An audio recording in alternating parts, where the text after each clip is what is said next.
The Eversham, it's a mixed bag. You get an incredible amount of different characters here. It's got all walks of life. You find a lot of people like this sort of lifestyle because they have people they can talk to, and they're not isolated. There's always someone to come and talk to. They're marvellous people. And well, there might be those who live in more affluent circumstances might think it looks a bit bedraggled, but we're quite happy with it. Luckily I knew some people here, and so I moved here.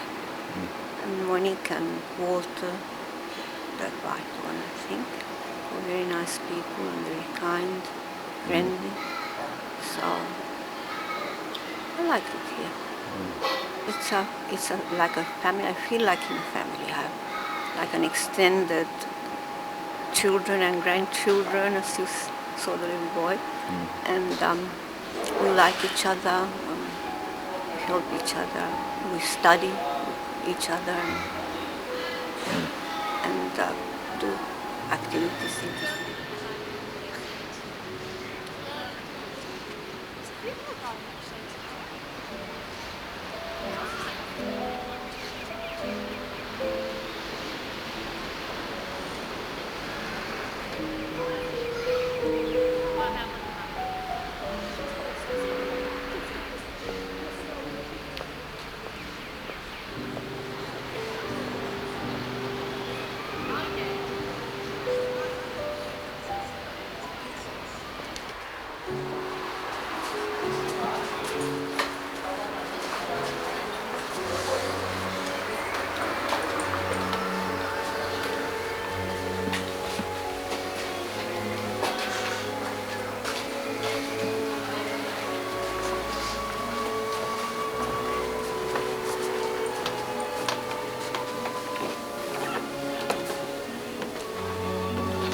Years ago they advertised our transit for a prop maker, so I came up from there, graduated into special effects, and later on at ABC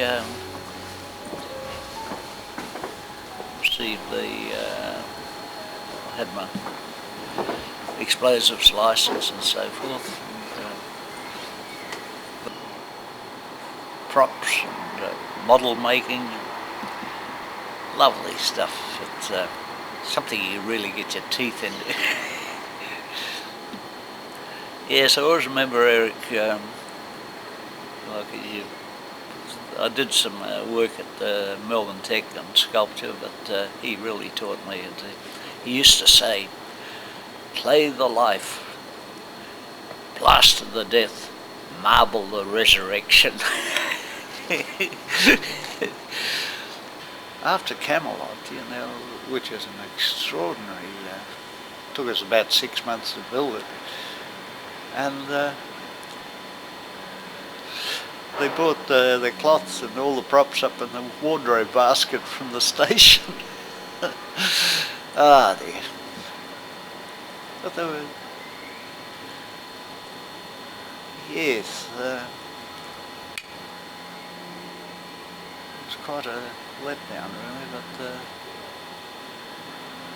not away from your door. But it isn't a crime to be hungry. But it isn't a sin to be quiet.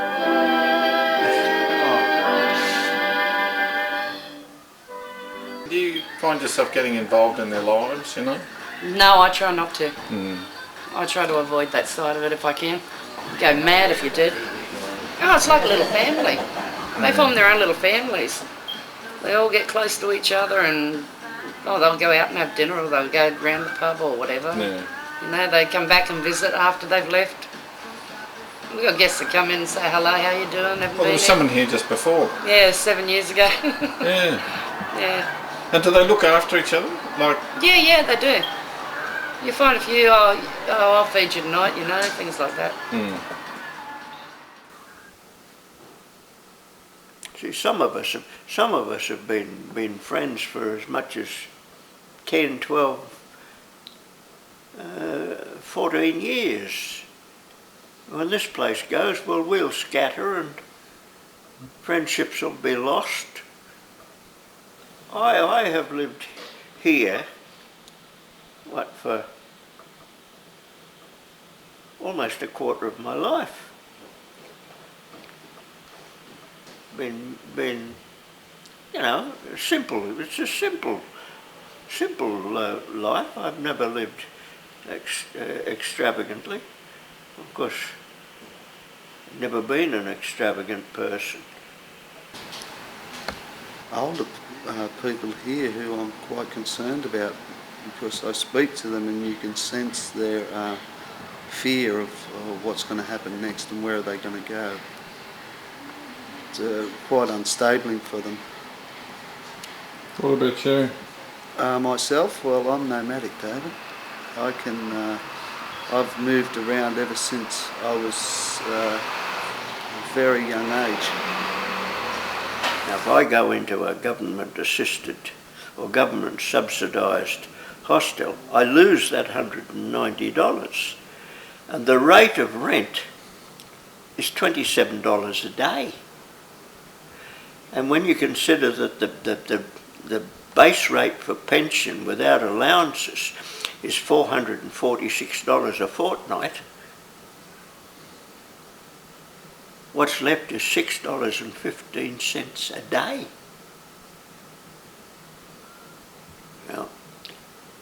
Now, that's nothing equitable about that. If I accepted it, within 5 years, my savings, which are nothing out of the bag, they'd be gone and I'd be destitute.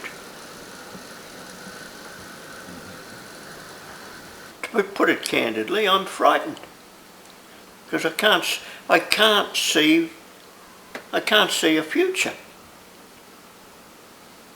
Currently, under New South Wales legislation, tenants are defined by Section 3 of the Residential Tenancies Act as being residents who are paying rent and for a property and usually sign a lease, so to speak. But in this instance, these people that live at Eversham are not classified as tenants under the Act. They're classified as boarders, and under the Act, boarders have no rights.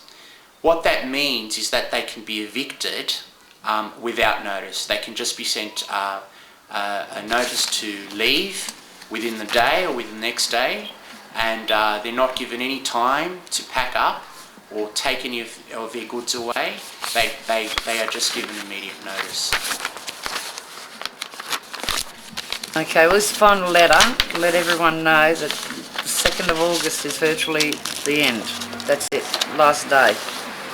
And to move out by then if they're moving out on their own, or see housing before then with this letter, and they'll help them from there, because then they've got a final date and they have to help them, have to be housed or bond paid to the ones that need it. It's just a reaction we're going to get now. Thanks. As far as I understand, before these notices come out, the appropriate housing departments can't act until this letter's in place as far as relocating people. So hopefully the appropriate housing people can place the people that need to be placed. Now that the letter's out, we'll soon find out what happens. But, as far as I can tell, everybody's trying hard, but exactly how many answers are out there, we don't know. We'll find out in the next few weeks, won't we?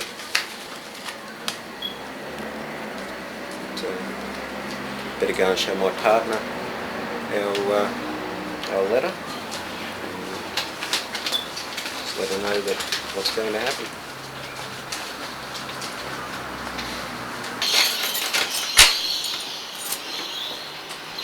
Okay.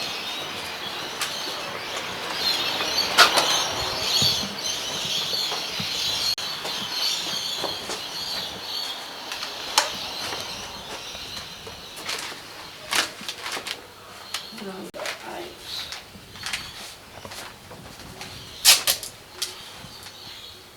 This is going to be fun. Loaded tape.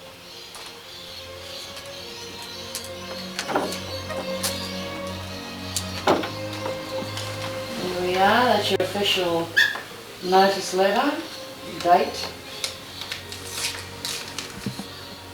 Where the heck is it back? It's the end of it. Oh God, I hate sticky tape. So do I. Where is the end?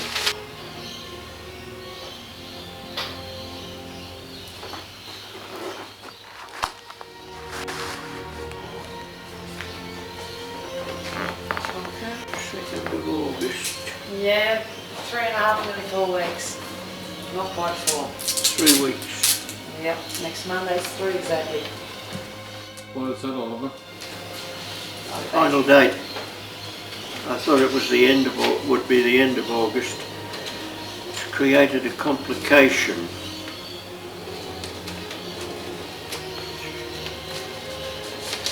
It has forced me into doing something I didn't want to do.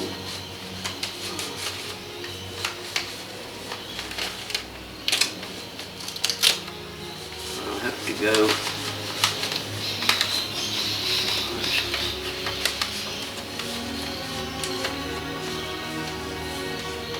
Yeah. Oh, it won't take me long to pack. Won't take me long to pack.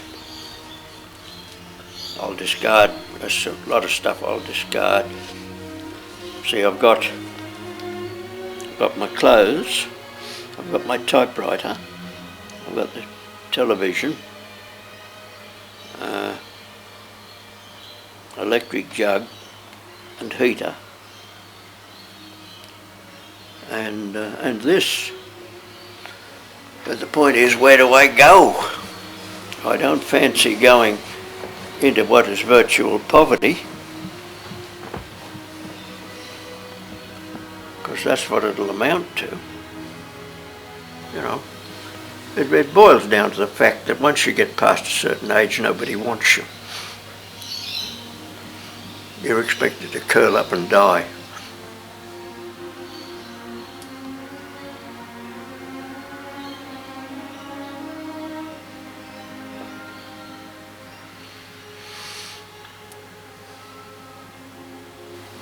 I mean, as it's living, as I've been living for the last